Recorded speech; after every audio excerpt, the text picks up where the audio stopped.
Hi, everyone. We are so excited to join you today. I am Violette Ayala, the founder of FemCity, and today you're joining us for our Tuesday discussion. Today we're going to talk about falling in love with your brand all over again.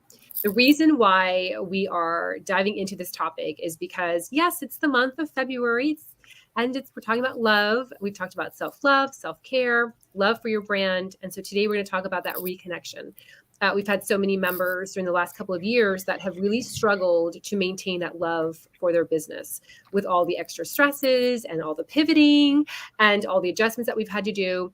We've lost some love perhaps along the way. So I have asked two of our FemCity experts to join us today to share with us their advice, their guidance, their wisdom on how we can go ahead and reconnect and fall in love with our business again.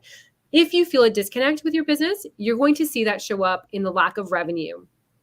So if you're wondering, like, how does that correlate?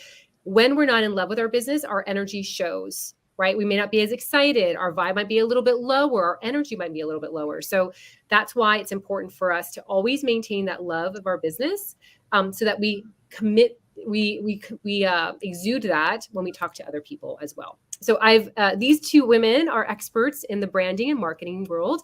Amanda Gracio is a brand strategist and designer. And then we have also Holly Norian, who's a brand coach and graphic designer as well. And again, they're part of our FemCity global program, which means that they are our experts, our go-to people when it comes to marketing and branding. Let's start with you, Amanda. We're going to go in alphabetical order. Okay. What is your story? Like, how did you stay connected and still stay in love with your brand during the last couple of years? Yeah, well, I mean, the short answer is I didn't. I actually went through a rebrand just last year because things had felt like I'd outgrown my old brand, essentially. Like I wasn't in love with it anymore. It didn't excite me. I hadn't updated my website. It's like you said, when you're not in love with your brand, you show up differently. Like you don't use your logo on things. You don't send people to your website. You don't talk about what you do as much because you're like, oh, they're going to see all this thing and it doesn't really feel like me. So my solution was to kind of sit down, have a big brainstorm. Like, okay, what do I want my brand to be? What would make me fall back in love with my brand again? Like, how can I change things, or what needs to change for me to fall in love with my brand again? And that led me to actually completely rebrand. So new logo, new color palette, new fonts, like the whole shebang. So I don't know that it needs to be that extreme in everybody's case, but you do still have to start with that, like, sit down and say, okay, what about this is making me not in love with my business anymore? Yeah, I love that. And I'm writing down notes also, as usual, but I was thinking many years ago, we had trademarked Femfessionals as the name of our company. And I actually never liked that name. And so it's funny because many years later, my husband and I were talking and I said, oh, I just can't even say it. It's just, I hate even saying the word Femfessionals. And he was like, wow, that's really heavy that you don't even like the name of the company. And I was like, yeah, because it felt heavy in many ways for me. And I also started getting emails from friends saying, well, I wish I belonged to Femfessionals, but I'm not a professional. And so I felt like it was going against the grain of what I had always intended it to be, like a place where all women felt welcomed. And Joan Barnes, the founder of Gymboree, actually helped me to change everything over to FemCity because she was like, wow, the energy is so much lighter with the word FemCity and it just opens it up to so many things. And so I, just like you just said, I didn't feel a connection. It was definitely showing up in my energy. And I had to like kind of shovel back and say, okay, like what are those areas, because I should be happy. I should be proud. I should be feeling like love when I say the word of my brand or my company. So your story is so much like my story. And I'm thank you for sharing that because so many of us don't want to share that, right? We want to be like, I've always been in love with my business. I've never had any challenges. It's always been perfect. So I love that you shared that. And I so appreciate that, that story from you. Yeah, you're welcome. Holly, what about you? How did you stay connected to that love part of your brand? Well, whenever I start a conversation about branding, I always like to take a step back and really put a picture of what a brand actually is, because I feel like it's a really big buzzword. Brand. It means logos, colors, this, that, the other thing. It's part of it. I've been working on this analogy. So you guys are the first to hear it. So let me know what you think. Okay. So picture a bridge, and on one side of the bridge is all of the consumers in the world. And on the other side of the bridge is you, your team, your products, your services, and your existing and past clients. So on the side of the bridge that faces the consumers of the world, they have a lot of bridges. They've got bridges everywhere, and they need to try and make decisions as to what bridges are like for them, for theirs to cross. So your bridge just needs to say, like, there needs to be a big sign that says, if you're this type of person with this type of problem, come this way for a solution. And then If as you're your people trying to cross, get here, as your people cross the bridge, they go through your unique customer journey of results and transformation. But bridges don't stand on their own. Like Amanda said, logo and fonts are part of it. So what's supporting your brand bridge? Your logo, your business name, like Violet said, your fonts, colors, the stories you tell, the content you share, those pieces of your marketing that support that journey, the ways you're choosing to market, those all support your brand bridge. But ultimately, the most important thing is how the people you're supporting, how do they feel when they're around you? How do they feel when they're working with you? How do they feel when they're reading or watching your content? So to stay connected to the heart of your brand, I always focus on the who. Who do I want to help? How do I want them to feel? And how can we work together to positively impact both the customers' lives and their clients' lives? Yeah. And I love that you shared the because I know so many, especially our newer members that are just starting out in business, where they'll say things like, well, first of all, I don't know how to create my brand because I'm just starting out. So I don't know, which way to go. And they're looking at all these other people, like, do I use pink? Do I use this? So they're kind of pulled. And then once they start in that space, they feel like a little bit like, well, I don't need to share it. It doesn't need to be out, like the reality is like people need to see it and they need to feel like why they should go to you versus all these other bridges. Many years ago, we had at one table often at FemCity Miami, we had like 2 dermatologists and 2 dentists, and they were all friends. And so when we would do our pitches, it was always interesting to see like how they were going to set themselves apart. And going into that branding is like, they all had something that was a little bit different. They all do the same thing, but they all felt a different connection to the services that they brought. So that's part of branding also, is that, how do you convey how you help people, but also what's going to be that flair that makes it so someone says, that's the person for me. That's one. And then that energy also, you have to be connected to that, because if you are standing up as an example and like, oh, I kind of do this and yeah, my website, but you don't want to go there. It was like, so if you're doing that kind of stuff, like it's time for you to kind of revamp and go back and ask, what are those pieces? As Amanda mentioned, what are those pieces that need to change? Where are you feeling that disconnect so that you can kind of dive in and start fixing those up, which I have done. That has been my story. Yeah. Even my personal brand, I just redid my personal brand a couple months ago, and same thing. You know what I mean? Like it just, my old website didn't feel like me anymore. This one feels more like me. So we're all on that same journey. Yeah. And brands evolve. Exactly. That too. Yeah. And we should be evolving because time evolves. Right. Yeah.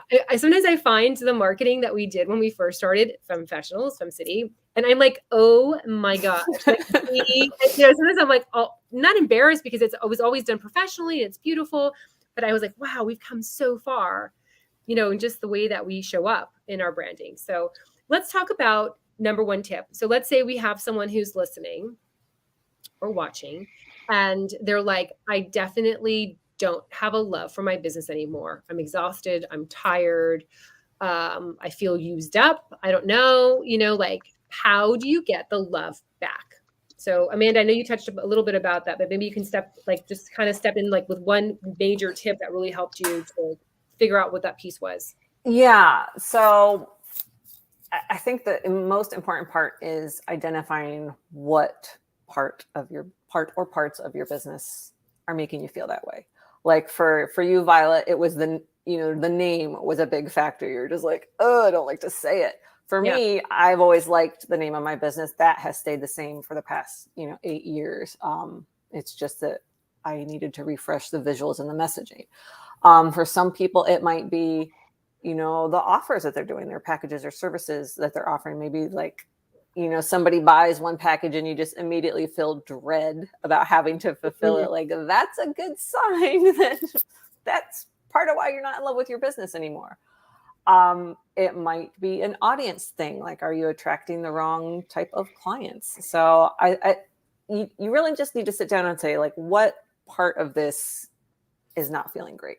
It might be one, it might be just one thing. But you have to like really kind of objectively look at that and look in yourself too and see like, okay, what isn't working here? Yeah. I love that. It's I find myself doing that too with FemCity. As an example, like I love doing PR and I love doing marketing for PEMS. That's my background. And so when I get stuck in responding to emails, which I have like 200 emails left from last week that I still have to respond to, that nobody else can respond to but me, I start feeling like that. I'm like, oh my gosh, it's like that heaviness, because the truth is it's not in alignment with my talent, the skills, the things that I love to do. I have to do it, but I'm finding myself like, I just need to get it through so that I can focus on the things that I do love to do and that bring me joy. So I can totally appreciate that. And I love just dissecting it and seeing what are the specific tasks that I'm doing that don't work with my superhero talent, that perhaps you can delegate to somebody else. And that is their superhero talent. That is something that they love to do, that they can take on. So so it might not even be a brand problem. It might be like a systems and processes and behind the scenes problem, but you have to sit down and figure that out first. Yeah. And ask those questions. And you always know, like, I know sometimes they're like, well, I don't know what it is. Like, you yourself know. You have to spend the time journaling it out or brain dump or whatever. You yourself know those areas. And you can feel it as soon as, like you said, if you sell a pack, I think it was Holly that said it, if you sell a package and it feels heavy all of a sudden, like that might not be a package that you want to sell anymore. That might not feel good anymore. Holly, what's your number one tip for those that are really looking to fall back in love with their brand? First, I wanted to, because you'd mentioned people just starting out. So I wanted to just give a note to people just starting out in their business. It's okay to just start somewhere, start anywhere. It does not have to be perfect by any means. A lot of businesses start with no logo or just a starter logo. And then in a couple years after experimenting, getting some traction, getting some clients under your belt, you kind of feel, oh, I'm going to do some reflection. And I find I really like to work with this type of person. I really like solving this type of problem, or I really like doing this. And then you can start to refine, okay, what do I really want my business name to be? Maybe that needs to change. What do I really want my logo to look like, and my fonts and colors, and what's going to attract those people? So no pressure, people, no pressure. You don't have to have it all figured out the gate. Like you'll figure out, you'll get clarity as you're in it. But my tip for everybody is, if you're feeling a little out of love with your brand, it's likely either because you're not doing work that you find fulfilling, or you're not working with clients that you really love serving, or maybe you're starting to feel resentful because you're not charging enough for what you're doing, or a combination of all those things. So for example, not all graphic design is created equal. While I have the skill set to design ads for energy drinks to display at gas stations, which I've done, this is a true anecdote, that's not in alignment with my beliefs, my passions, my brand. I'm more likely to find flow and enjoy formatting a book for a perinatal therapist, because I love supporting that type of impact in the world. So think about what and who lights you up. And I actually have a great worksheet on this. It's part of my branding workbook. But I'm happy to share just this piece with anybody who wants it. It's an exercise on getting to the heart of who you love to serve and what problems you most love to solve. And I can put a link in the comments after this video posts for that.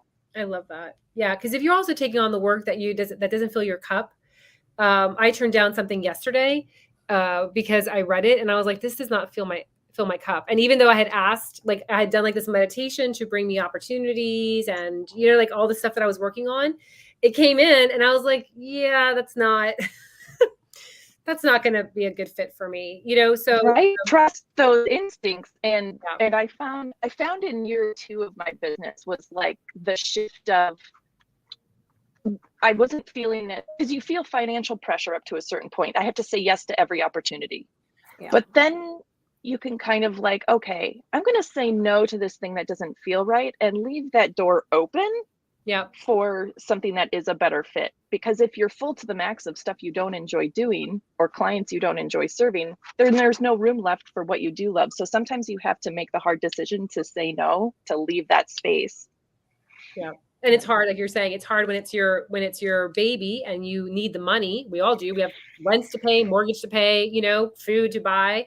It's hard to know, like, at what point can you start saying no? Because I also, even myself, I knew it wasn't, and I'm over, you know, I already have so much business, which is great, but I felt like, am I closing off this portal? Like I said no nicely, but I was like, you know, like just ask for opportunities and it came in, you know, is it going to change the energy? Like, am I going to block now? You know, so you go through this whole thing, but I think you get to a place where you're like, okay, I can say no, you know, for right now, it doesn't feel right. So love this conversation. So we do have some femmes that are watching. If you have any questions, we're wrapping up. So if you have any questions for us, please feel free to add them here. If you're watching the replay later on in the library, because I know so many femmes like watching our replays on the weekend, and they do like a FemCity binge on our content. That's fine too. You can always reach out to Holly and Amanda at any time as well. So we're always here for you. We want your success. We want to see you thrive and make lots of money this year and do it in a happy state as well. Amanda, how can femmes find you to learn more about the work you're doing? And if you have any final advice, what would it be? Yeah, you just look up Studio Gracio or Amanda Gracio on my website. I'm on LinkedIn. I would say if you feel like you need some outside help to kind of figure out where things are off, what needs to be tweaked to get you back in alignment with your brand, that is a service I offer. It's called my Clarity Brand Audit. And it's basically, I walk you through all the sorts of questions to kind of get clear on what you want your brand to be. And then I take a look at what it currently is, like all your current materials and messages and stuff, and see like where it's not lining up. So then you have like an action plan. Okay, this is what needs tweaked. So if that's something you're interested in, please reach out to me. Love it. Thank you so much. And Holly, final advice and ways that femmes can find you to learn more about the work you're doing in this world.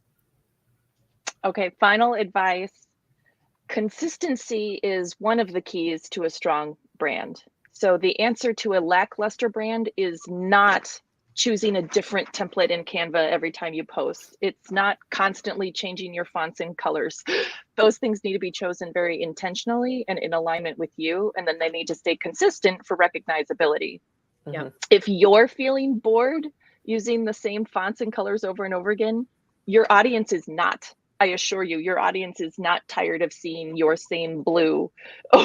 Because think about the content that you see. It's always coming from different places. So being consistent, attractive, and aligned visually strengthens your brand and makes you more recognizable when people are scrolling or when people are, however they consume their content. And go ahead. Oh, and then I love conversations.